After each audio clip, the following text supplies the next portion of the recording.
All right, hello everyone. This is John Williamson, and with me, as always, is Jesus Vega in the latest edition of Whitley Penn Talks. Jesus, how are you today? Good. How about yourself? Very good, thank you. So, we're going to be talking about cybersecurity as ever.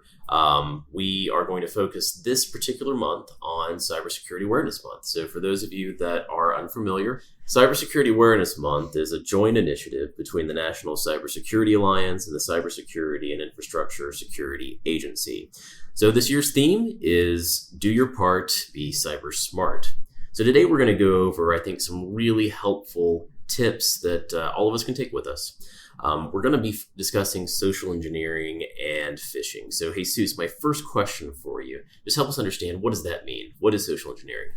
Well, social engineering is, in the context of cybersecurity, is when a bad actor is posing as somebody else to get information.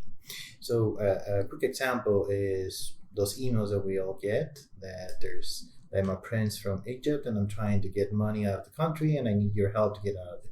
They're trying to social engineer their way into your confidence to get some information out of you that at the end might exploit your wallet or your organization in some way or manner. So it's not one of the more technical subjects when we talk about cybersecurity. I mean, frequently, when we nerd out, we'll talk about endpoint protection, the latest tools that are available for purchase that we feel like really do a good job of protecting us. But it seems that social engineering is a very persistent problem. How bad is it?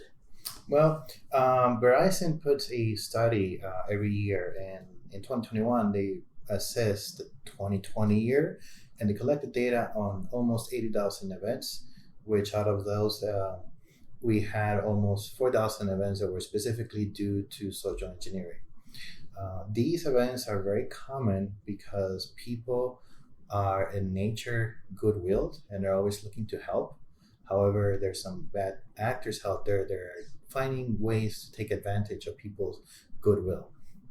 So I commonly think of social engineering as being a couple of things. One, there's phishing, right? And I may lean on you for a more technical definition of phishing, but my understanding of this is that those kinds of attacks are usually emails in someone's inbox, and there's a hyperlink or there's a file, and as soon as somebody clicks on the link or opens the file, it actually downloads malware onto the device. Is that correct? That is correct. Phishing is defined as somebody getting an email from somebody who's pretending to be that person or organization. However, there's also targeted emails where they're going after, CIO, CTO, CFO. They're usually referred to as whaling, and the nature of it is the same. They're looking for the business of the speed to be an impact of people addressing those.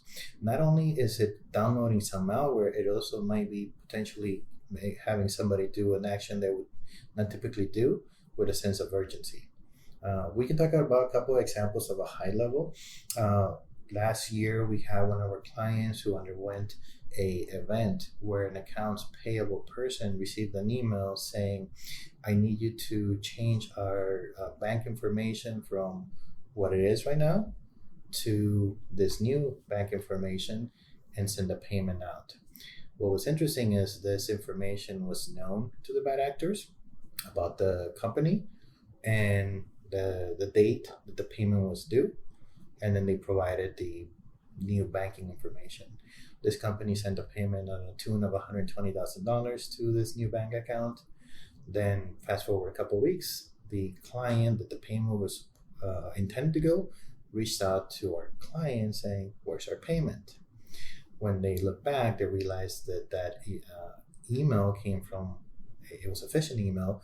It didn't actually came from the person that it was supposed to.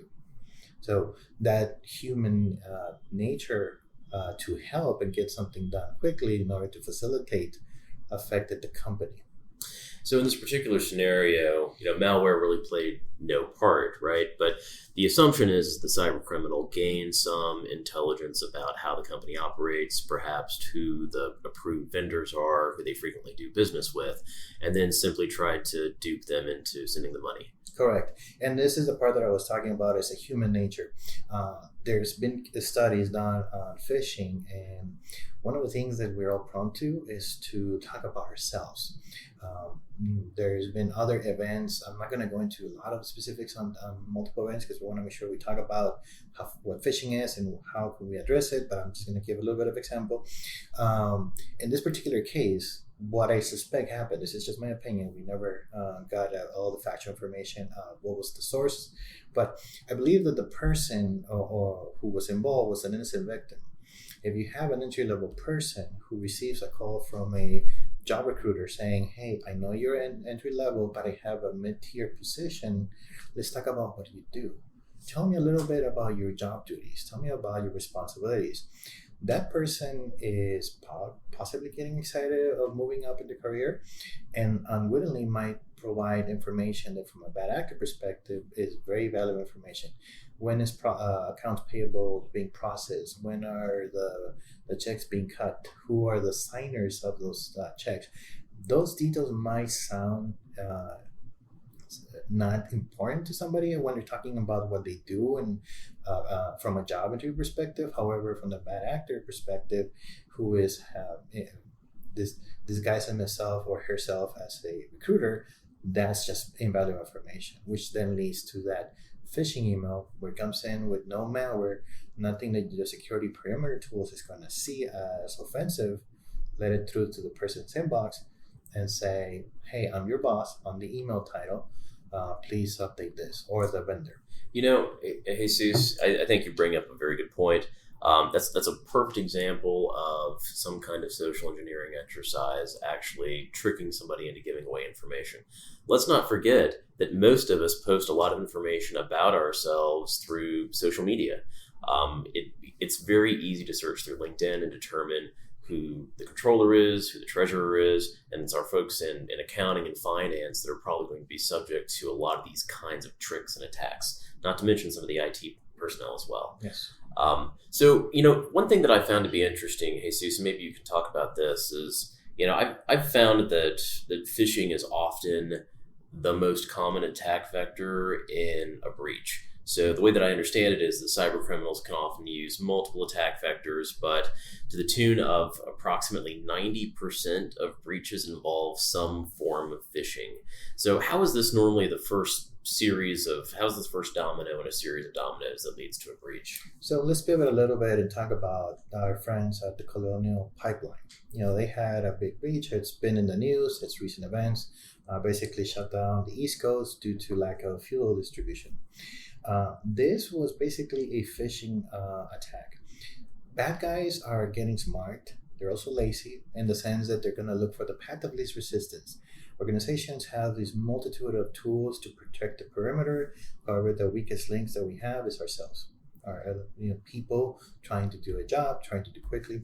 And the Colonial Pipeline, without going into technical details, there's tons of information. If anybody's interested, just Google Colonial Pipeline breach, and you'll have hours of reading, which I know for somebody like me is very cool. Somebody might not agree with it, but anyway, let's talk about the Colonial Pipeline. What happened? A person in the accounts payable or accounts receivable received a phishing email, which was a redirection to obtain password. And a standard user who doesn't have administrator rights, you might be thinking to yourself, well, what is the harm if a person has given away their passwords? Well, now a bad actor has some visibility into the environment where they can start snooping and getting information of what workstations they're there. They're doing a parallel investigation to see what they can find. They might not have direct access to the environment with the lack of administrative credentials, but the fact that they have inside of visibility, they now can see, the name of the domain controller. They can see some other technical stuff that is important from them, which is what happened to the Colonial Pipeline. These bad actors gained a password through a phishing email. Then through other exploits, they escalated their permissions and then deployed malware to the environment that housed the accounting system, which is basically what shut down the whole environment. Phishing is easily beatable and also easily prone to be victim of. It all depends on how much you train your users. So on beating phishing, so what are some of the effective ways that we can do that? Tell us about some of the tips and techniques that we can apply in order to prevent something bad happening to us. So the easiest way to do this is to have a cybersecurity training program in your organization that goes beyond just the IT folks. Traditionally, most organizations deploy cybersecurity for people of elevated positions, either IT or non-IT, the usual victims of phishing emails, the senior management, IT. But nowadays, the training across the board is going to be more important for our organization. You have the ability to spot phishing emails by doing a once over of the email, the sender, looking at the name of the sender, if it's matches, looking at the actual email address. There's usually some ways to spot, and it doesn't take too much. It's just a cursory look at the sender information to see if it matches. There's also some technical tools that you can implement, but that's very IT heavy. Most organizations will have something like email spoofing filters and those type of systems in place. But at the end of the day, human eyes are the best tools to catch a phishing email. And I often find that when it comes to security awareness training, it's usually a quick win, and it's not a very costly endeavor. Is this something that most of us can apply to our own organizations without very much effort? It is a low-hanging fruit, like I like to say, because everybody can spend a little bit of time talking about best practices hygiene. Cybersecurity awareness training in its most simplistic methods will have conversation about password security. Don't reuse your passwords. Keep an eye on emails. Look at the sender email address and the sender name to see if they match. If the organization that email is coming from matches who they're supposed to say. So, for example, Whitley Penn, if you get an email from a Whitley Penn without one N or different letters transposed, then it's not really from Whitley Penn. It's just somebody posing as that.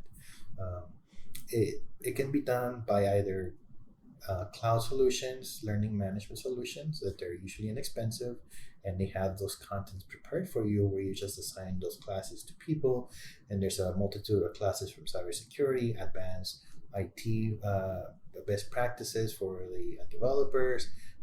There's cybersecurity for CFOs and executive leadership, or you can use a lot of open source material that's out there.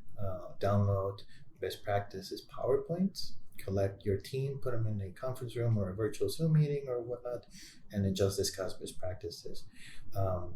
Human nature, we're always wanting to help, and that takes taken advantage by people using phishing attacks. However, the same nature of people wanting to help, if you educate them, will be your best asset against these malware attacks. And also, as a part of cybersecurity awareness training, I understand that internal phishing tests can be applied as well. Can you just describe what that is for us? Yes, a lot of learning management tools have some sort of testing where they send an email to the members of that organization, and they have levels of how hard the email will be. Some of them are very basic. I'm a prince from Nigeria. I want to send you some money. Misspell the basic information that we're both used to and heard of many times. How to spot a phishing email, to some really well crafted emails from Wells Fargo or Amazon saying, "Hey, your Amazon example, your package was delivered to the wrong address," or something that will kind of draw you to click into it.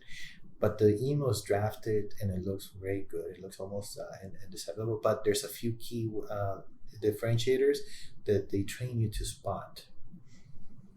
And so if an internal employee actually falls subject to this phishing test, then gets reported internally to the IT department. Is that right? Yes. There's multiple options you can do. Most tools have an option to set up a new class for that person, which is usually a 5-minute review of what happened and what went wrong. IT gets to see those metrics, and they start identifying people who might be a serial clicker, those people who like to click in those ads. Again, human nature, some people like to look at ads, some people some people look for it.